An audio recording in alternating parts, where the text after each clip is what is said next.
welcome into this week's edition of the Citrus Preps Podcast. That's Mike Dean. I'm Brett Knudsen, and it's a postseason edition. And fortunately, we do have postseason game. Yeah, a few of them in various fall sports as we're turning the calendar from fall to winter in terms of the sports, not in terms of the weather, but that's it's another story for another day. So things sort of wrapping up as we get ready for the winter sports season, and for the fall coming down to the end of it. Some teams and individuals have seen their season come to an end, and a couple of individuals had some really nice ends to their season. I know didn't work out for team wise, but Lecanto boys golf, Andrew Knighton ends up going to state, was right there in pretty good position after round number one. Mike just didn't go his way, but I mean, what an unbelievable career for him. That's four straight years at states. 4 straight years. That's pretty tough. But he finished 33rd in Class 2A. That's not bad. I mean, that's a lot of schools. Yeah, and I apologize for not knowing this, and I will try to double check. I would imagine if he wants to, he's going to have an opportunity to play college golf somewhere, if he chooses to. So, and if he is and is signed, I apologize for not knowing, but I'll work on that because it's pretty impressive stuff. Definitely got some other things going on in swimming. Finishing up, had some actual state qualifiers. Chris River Jr. Marshall Wilson won 2 regional titles, 50 free and 100 free. He's going back to states again. Junior Riley Price was 4th in the 100 free, so he's going to states. Junior Geneve Kennedy in the 500 free is going to states.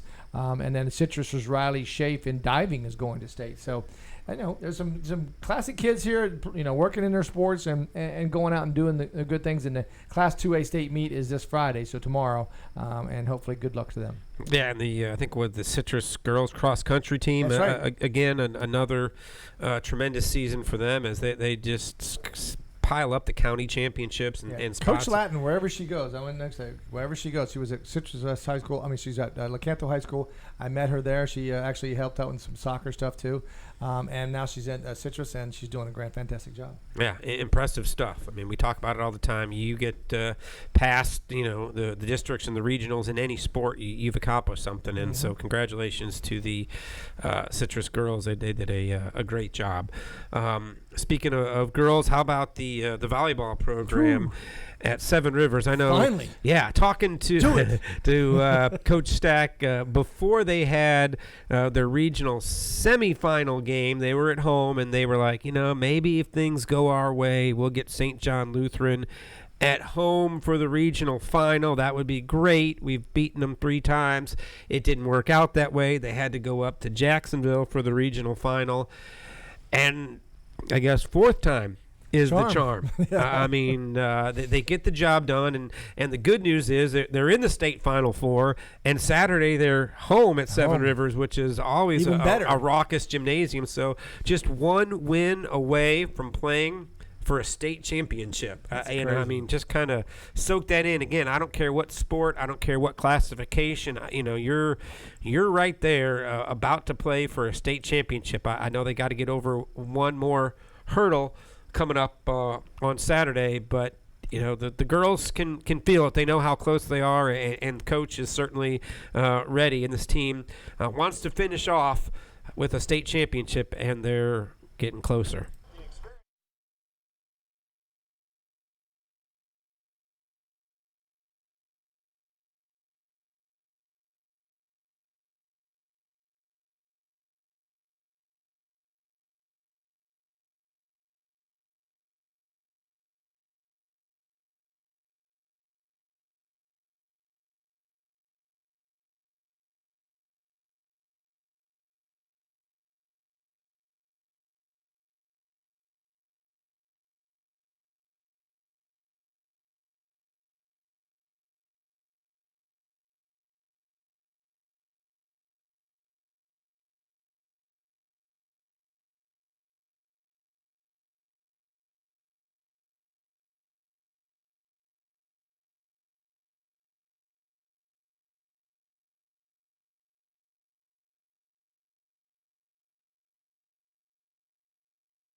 They do have a good chance. Geneva is coming to Seven Rivers on Saturday, and look, I know it's a different part of the state, and you don't know much about them, but what is it? 23-3, I think, is Seven Rivers' record. Geneva's like 13-10. So, it doesn't mean they didn't play a lot of tough opponents. Perhaps they're better than their record indicates. But you would think on paper, and maybe Coach Stack doesn't want to hear me say that, but I would think they're the favorite going into it. The needle is moving a little bit towards Seven Rivers. I don't want to put extra pressure on them. Yeah, you're home, 13-10 team coming, and they're traveling from Winter Park, which is about 3 hours. So I mean, that's anytime you're playing at home, it's even added advantage. Yeah, they've been good all year. They've lost 3 matches, and those 3 are all at one tournament, and so undefeated at home, and that's all they need is a home win to get to a state championship game. That's crazy. Wow, that's just that's impressive stuff. I knew you were going to ask me that. Sorry.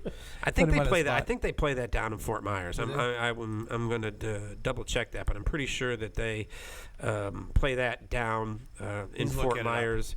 Yeah, I am. Suncoast Credit Union Arena is where they play it, and that's in Fort Myers. So you were right. That's where sometimes I get it right. So that's where they would be for the state championship volleyball match, and I'm assuming you're probably going to ask me when that will be. That will be coming up on the 15th, a week from Friday. That would be a noon match. A week from Friday is when they would play. So we're going to go ahead and book it that they will be in Fort Myers. So hotel room. AD Gary Dreyer, go ahead and get the hotel rooms taken care of, so the girls can get down there and stay at a nice hotel and get ready for the match. And show them the reservations so they know. Yeah, hey, look, we got confidence. Let them know we've already booked it. We've got a nice charter bus going for you young ladies, and you're going to enjoy yourself down there. So, still, congratulations. Great to see that group of seniors get over the hump. I mean, sometimes you have to go through that, right, Mike? Sometimes you got to get knocking on the door a few times before you're able to break it down. We've seen it in other sports, and they get the job done, and now 2 matches away from a state championship. That's a dominant program. I mean, really, it is. Yeah. Think about how many times they've been into the playoffs in their lifetime of the Seven Rivers School itself in volleyball, women's volleyball. It's actually astounding. Yeah, and that's that's truly the definition of a program, because I mean you can have a group of 3 or 4 girls that come up, and you've got 1 or 2 pretty impressive seasons, and you see that in some teams, but to get there now 4 years in a row, and as talented as this senior class is, and I know they've played together a lot. When they were freshmen, they were not the starting 5. So I mean they've put that program together, and you're right, it is a program. The only negative, I know they got a couple of basketball girls on the and soccer too. Yeah. So those coaches are sitting there just going, come on. No, I'm sure my first game's coming up. I'm sure. I know for a fact Coach Dreyer is saying, okay, now I'll gladly wait till a week from Monday before I get you young ladies back. So best of luck to them. Turning to high school football, and I'm not going to pound our chest too much, but we sort of talked about this, what we see here. We kind of had an idea that this is the way the rankings, the RPI would work out, and it did. Nature Coast is the lowest seeded district winner at 5-5. That's to be expected. Citrus is in that region the highest seeded wild card. So Citrus travels to Nature Coast tomorrow night. It is a 7:30 kick, just in case you're making that trip down to Nature Coast. It's 7:30, not 7 like Citrus has played virtually all season long. So remember that, or you can get there for a 7 o'clock kick and wait for 30 minutes. And not really a huge surprise. I think we had an idea that Dunellen would either be playing Vanguard or North Marion. It is North Marion coming to Dunellen tomorrow night. That should be that's going to be a barn burner. A doozy of a football game. Part 2. North Marion, of course, got beat by Dunellen first time around. I know how people talk about it. Hard to beat the same team twice. Hard to beat the same team 3 times in a row. They're obviously there is something to that, but I think there's also something to, if you're a really good football team, you're going to beat anybody in your way. and perhaps, North Marion learned a few things and they'll do a few things different. But Dunellen has been so good all season long, barring a sloppy game in terms of turnovers and penalties.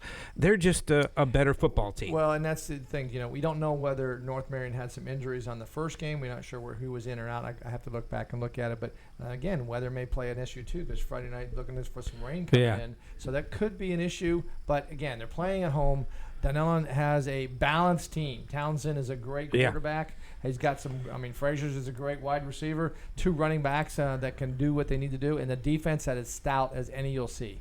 So I think, they've got a great chance of continuing on in the playoffs. It's a tough one to have right at the beginning. You want to think you want to win your district and you want to go and play somebody who's going to be a little bit, I shouldn't say a pushover, but at least not it would competitive. It would be nice, I guess, if it was maybe a different school. Probably it would be better if it was a team that had a 2 or 3 hour bus ride too. Yeah, exactly. Which always I think helps the home team, but. Can you ask for anything more from 2 Marion County schools battling it out in the playoffs? Right. You've already got that, that hatred to start with. They've already had one regular season game that just adds to the angst and the dislike, and now you put a state playoff game in the atmosphere. It's going to be a heck of a game tomorrow night, and it should be a packed house and a lot of fun. And I think you can say the same thing for Citrus and Nature Coast. Remember, Nature Coast had that long district winning streak that Citrus snapped 2 seasons ago. And, I think you saw, and I don't want to say it plays a lot, but I think you saw, Nature Coast, that was not just an ordinary win over Citrus 3 weeks ago. Now, I know it was for the district championship, so that had something to do with it. Nature Coast wins that, and they know they're guaranteed a spot in the playoffs. But, I think that this is, with all due respect to other rivalries, I think it's sort of become one. Nature Coast and Central and Hernando are bitter rivals, but this has become a competitive rivalry because there has been wins and losses on both sides, and it's going to be interesting for the Hurricanes to see how they come out and play on Friday night. You got to realize, Citrus didn't play badly. I would say they let some things go. Some long runs, some big runs and big plays. Basically, they let down on that particular issue. But stopping the majority of the runs, they did well. They just got to have a better defense, and controlling the outside edge, I think, is what they have to have. They've got some speed.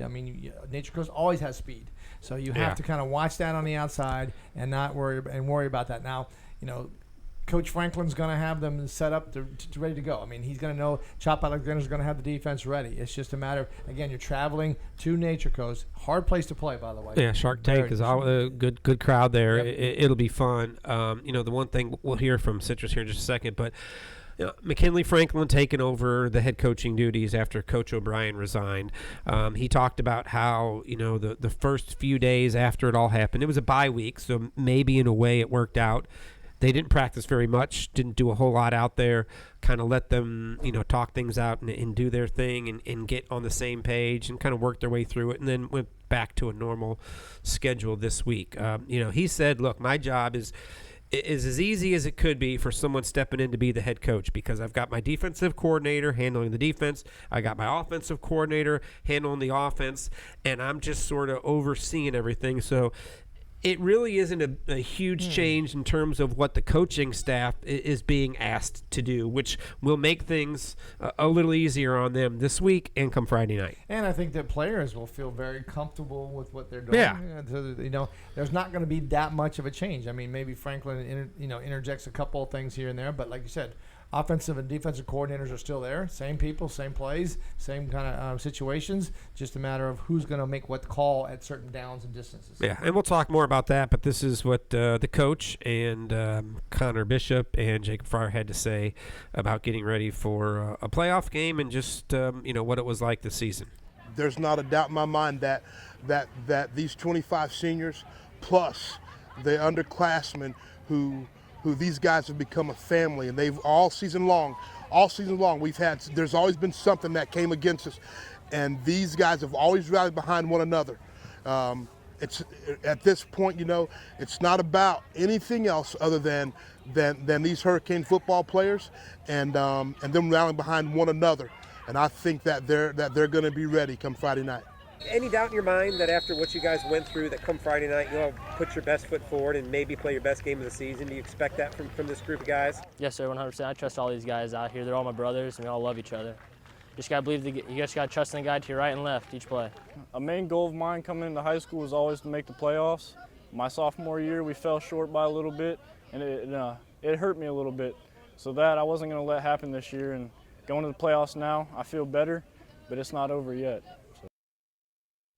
Not over yet. Exactly right. They got an opportunity, and they talked a little bit about it when I was out there. Some simple, easy things. They got to tackle better. They thought they didn't tackle as good as they could have the first time around. Obviously the simple things like limit the big plays. The thing that I thought hurt them more than anything in a surprise factor was I thought Fabian Burnett passed the ball a little better than what we kind of expected coming in. I think, if you're going to beat Nature Coast, I think you have to try and make their offense as one-dimensional as possible. Take away the big play in the rush, the passing attack, and then see if you can slow them down, like you mentioned, Mike, on the edges, running, and take your chances. And also, Connor Bishop talked about it, and, look, we remember that night. It was not the best of conditions.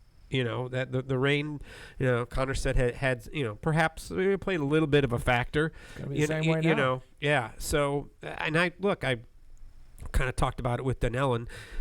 Is it an advantage to play a team that you've already beat? Is Nature Coast just a better football team? So the second time around, you should expect the same thing.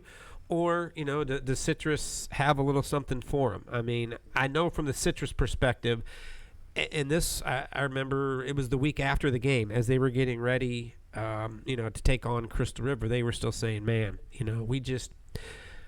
we think we can play better against Nature Coast than we did. It wasn't our best showing. And, I mean, I think they talked about it. And this is no disrespect to Nature Coast, but there are some reasons why Nature Coast is 5-5. Mm-hmm. I know they've played a difficult schedule, but teams have found ways to slow them down and make them what they are, which is a 5-5 team. Hernando played them tight. They've lost 5 games, so it's not like you're going up against a team that does not have any holes or anything that you can exploit. You have to go back and find what those other teams did and make sure that you do it and you play your best game of the season. I think sometimes is what Nature Coast team shows up.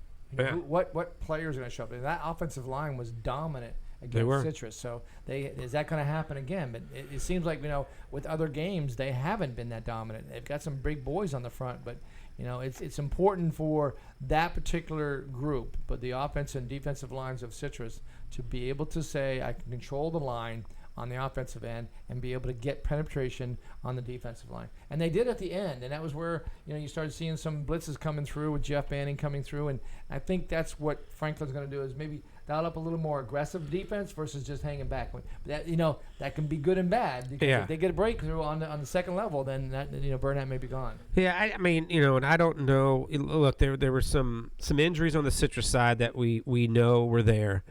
Yeah. Jacob Fryer was playing with a cast on his hand that game. I noticed in practice, I don't think I'm giving anything away, the cast was off and he was playing with just a wrap around it, so that kind of frees up his arm both offensively and defensively. He's a guy who's made some big plays for them in the passing attack. Yeah, definitely. So they get a couple of receivers healthy. If they can establish that run a little bit, I mean, that I went back and looked at it, and I mean, we were midway late through the first quarter, and I think the game was it tied at 7. So it's not like it was just domination from beginning to end. I think things sort of got away from Citrus as the game went on. But we've seen that these state playoff games, you got to avoid that slow start. You've got to make sure that you stick around and stay in it. And I think it's important for Citrus to create some frustration for Nature Coast, make it difficult on them because I know the Nature Coach coaching staff is obviously very good at what they do, and they're not going to try not to let their kids get too overhyped about how it's going to be easy sort of this time around. But it's natural. They put them away so easily 3 weeks ago. If you're Citrus and can kind of smack them in the mouth early, I think you can sort of get them out of their rhythm and create some doubt, which is important. And again, I agree with that, and that's where I think you saw both Citrus and Chris River had some issues with, and Lecanto too, getting behind early and then trying to come behind. Those teams are not made for that come behind games, and especially with the dominant front that Nature Coast has. I think that that if there's lapses on defense that you have. You're a couple times that you're not filling a gap, and that's what you have to have. Continuity, you got to have a dedication to fill the gap when you're supposed to and do your job at that particular time. Let somebody else try to make the play. But it's important for them to have that all the way across the game versus that's where you saw lapses in that, and that's where the big plays came. Burnett had a couple good ones. And then across the middle, looking at that's where Jacob Fryer was, where you had his injury and he's coming across and then scored on a crossing pattern on that pass to the tight end. I mean, those things happen, but you've got to be able to limit that as much as possible. Yeah, and look, we've talked about it. Obviously Coach O'Brien is no longer there, and whatever happened. He resigned, and you never know how kids are going to react. We've seen it before. Where that collective group can come together, rally, and put together an unbelievable performance.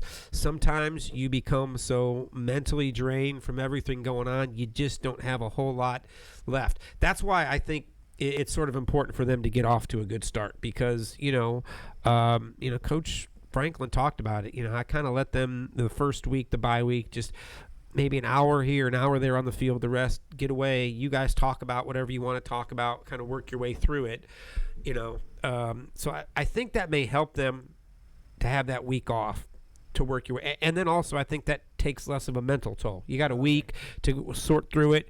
By the time you got to this Monday, and I'm not saying it's football. Yeah, I mean, it's sort of, and I just remember going through it, just as we were covering the whole thing.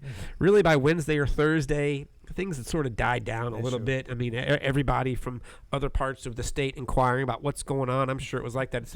Now, by the time you got to the weekend and you're watching some college football and then the playoff pairings come out on Sunday morning, it's just like, okay, I mean, Coach Franklin's the guy. We got everything set on offense and defense. We're going to go practice on Monday. Let's get back to it. This is a staff that, for the most part, a lot of those pieces have been together. They were there all through everything last year, and the Citrus High program went through some tough times.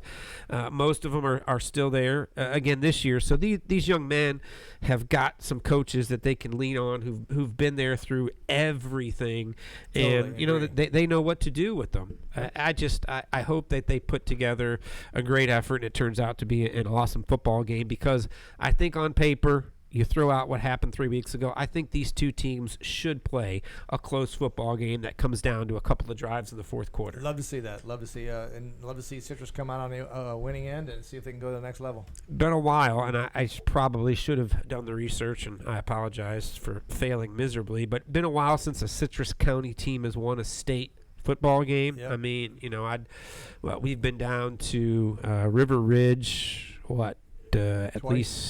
twice. Lecanto got beat by River Ridge a few years ago. Crystal River got beat a few years ago down at River Ridge, and then last year I remember being at Zephyr Hills where Crystal River got beat by Zephyr Hills. So I mean, in the last close to at least a decade, maybe longer. And this is a good opportunity here. I mean, this is a great opportunity for a Citrus County team to go to the next level. I think it is. This is a really good chance, and I think you've got a bunch of seniors at Citrus. They've worked their way through a lot of things to get to this point. I mean, you go from what happened last year with the passing of their teammate. Now you go through this year and you have kind of smooth sailing. Maybe behind the scenes things weren't as smooth as it led on, but you go 9-1, and that only loss you you get a chance to make up for it, exactly. and you can end Nature Coast's season. And like I said, I mean, with all due respect to the Sharks, this is not the team that it has been the last 2, 3, or 4 years. Doesn't mean they're not good and can't win a couple of playoff games, but you're not going to have to play a perfect game to beat them, and they, Fabian Burnett's fantastic, and they've got some guys that can beat you, but I don't think they're as dynamic as they were. It's there for the taking if Citrus can play. For both teams. Oh, yeah, I mean, absolutely. So it should be a lot of fun. Looking forward to that one tomorrow night. So make sure he's going to be covering. If you can get down there and get some film on it, maybe, you never know. Yeah, I mean, it's should be fun. Once again, just to remind you, here's the playoff games for tomorrow. Citrus at Nature Coast. North Marion is at Dunellen. It's the opening round of the Class 5A state playoffs. And, win, and you go on, lose, and you turn the equipment in. So good luck to both Citrus and Dunellen tomorrow night. And we'll be back here next week with a recap of those games, and then hopefully start diving into a little bit of the winter sports, as they're going to start kicking off real soon. I know practice is underway for soccer, boys and girls basketball, and so I think wrestling's hitting it. Yeah, I think I saw something where there was already a meet maybe for girls wrestling. So they've kicked, or girls weightlifting. I'm sorry. So it's here. And we're looking forward to. We're waiting for the weather to catch up, but maybe next week. Yeah. So, but we'll be back here. We'll keep you updated on YouTube. Check us out there. Of course, that's where you find us at Citrus Preps on Twitter, YouTube, Citrus Preps. You see all our stories. Appreciate everybody for viewing them, tuning in, liking us, subscribing. Keep doing it, and we will see you again next week. Another edition of the Citrus Preps podcast.